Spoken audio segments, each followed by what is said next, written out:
So here's the forge. It is just a small brick forge. I bought a stand from Harbor Freight, a tool stand.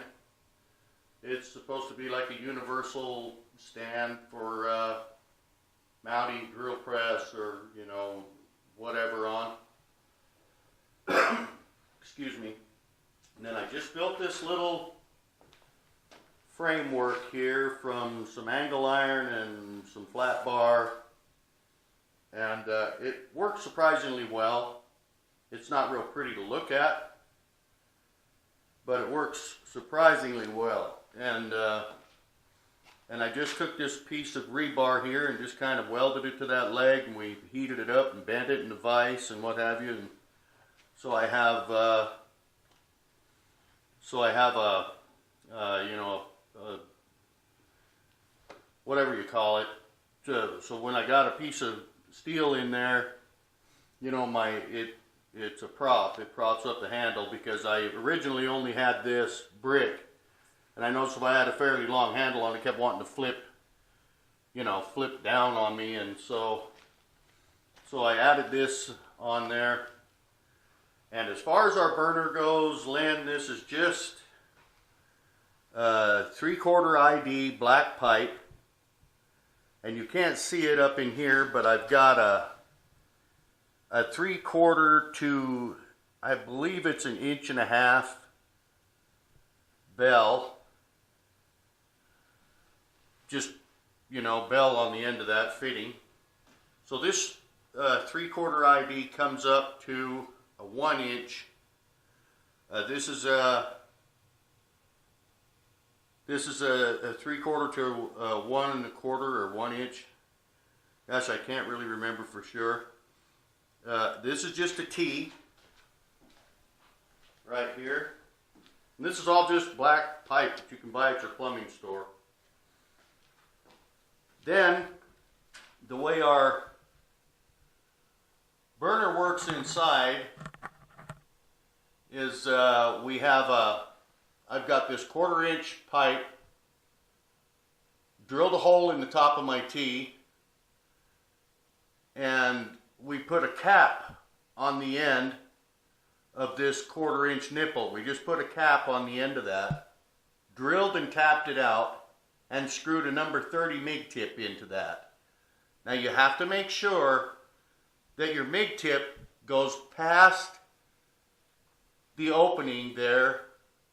It doesn't have to be real far, but it has to go down past the opening of this hole inside, or you'll have flames shooting out the sides of the T here.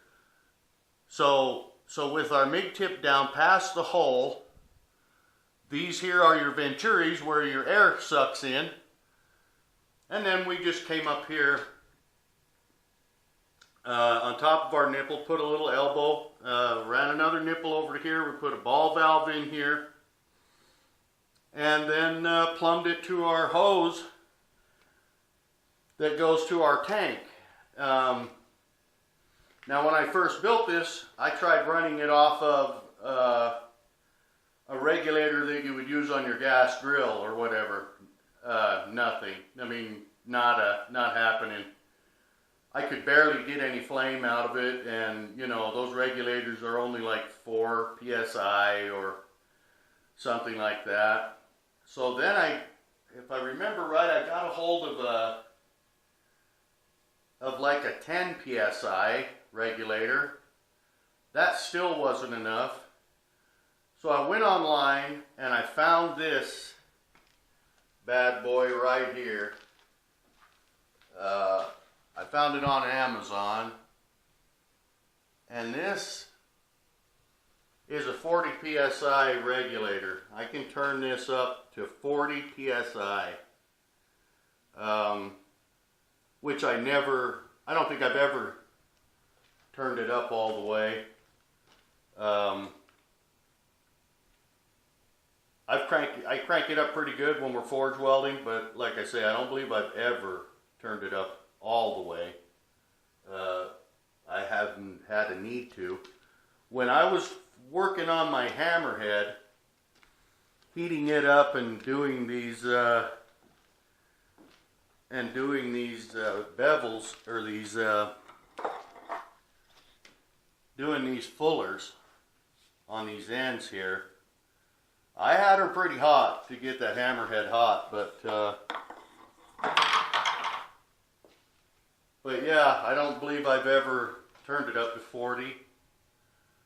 That forge will get plenty hot with my little homemade burner. And now when you've got to weld this on top, because you know, and the reason why that looks so horrible is because I got it all welded up and I lit the burner up, and there were little blue flames coming out in different areas up here.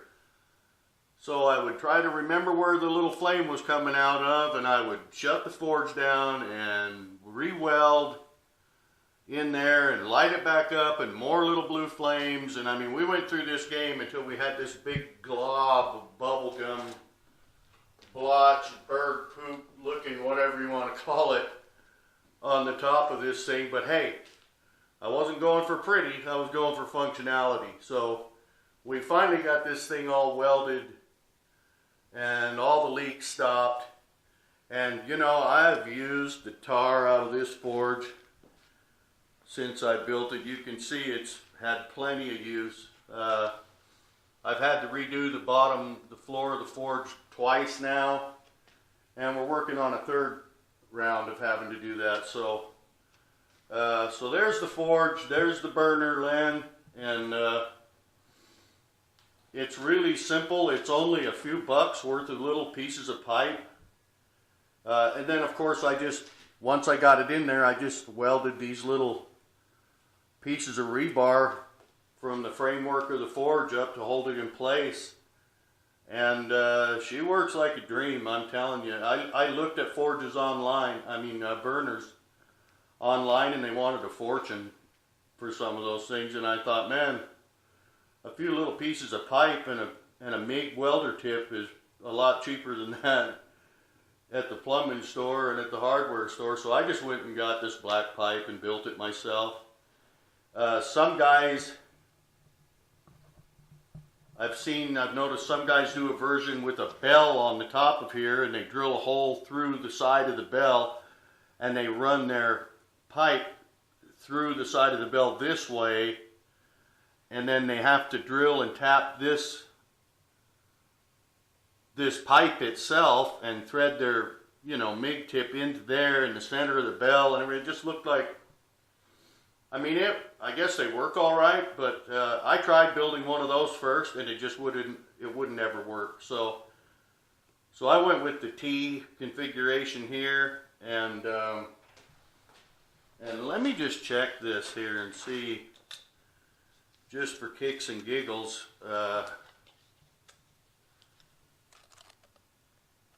Yeah, see, that's an inch. That's 1.25 inch ID.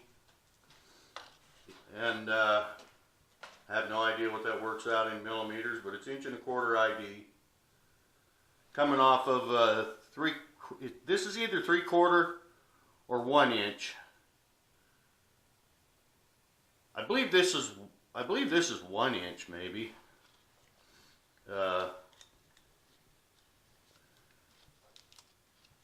Anyway, it's not very big stuff. This is 1 inch OD, so I'm sure it's 3/4 ID coming into the T, and then the T is 1.25 inch ID.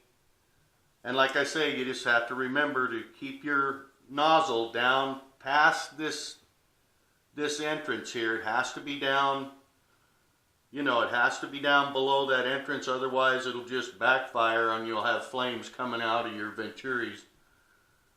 Just like your car backfiring when you screw up the carburetor when you shouldn't be dinking around with it. So, not that I have any experience at that, but I've heard people talk about that. So there it is, Len. Sorry about that.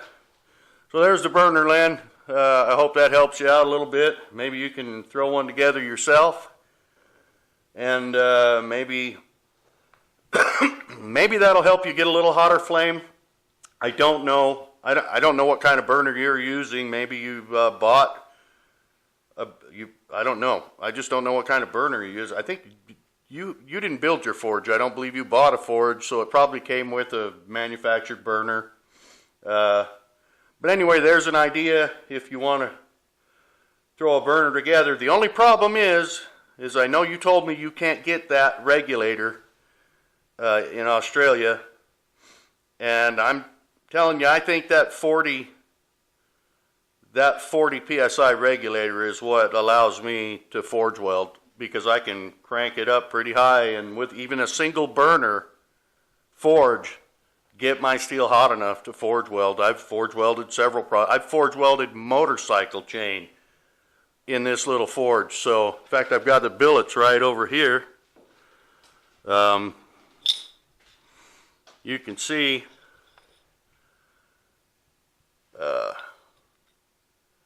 there's a few little places there where we might end up with some cold shuts or something, but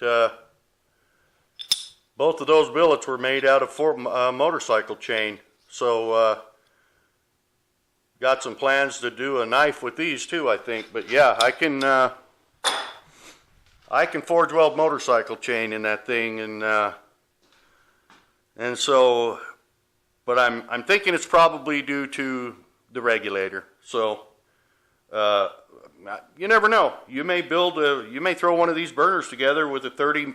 It's a number 30 MIG tip, MIG welding tip that you have to drill and tap into that little cap in the end of your 1/4 inch pipe that goes through the top of that T. So you could go with a bigger one or a smaller one and maybe try, different things. But mine just came together perfectly. I lit that thing up and it works like a jet engine. So very pleased with it. So all right. Just wanted to throw that up. I told you I was going to do it yesterday for you, and I completely forgot about it. I get wrapped up in my project. So thanks for watching, Len, and anybody else who may have found this a little interesting. And take care, and we'll see you here in a little bit when we finish up that knife we've been working on. We'll see you in a while.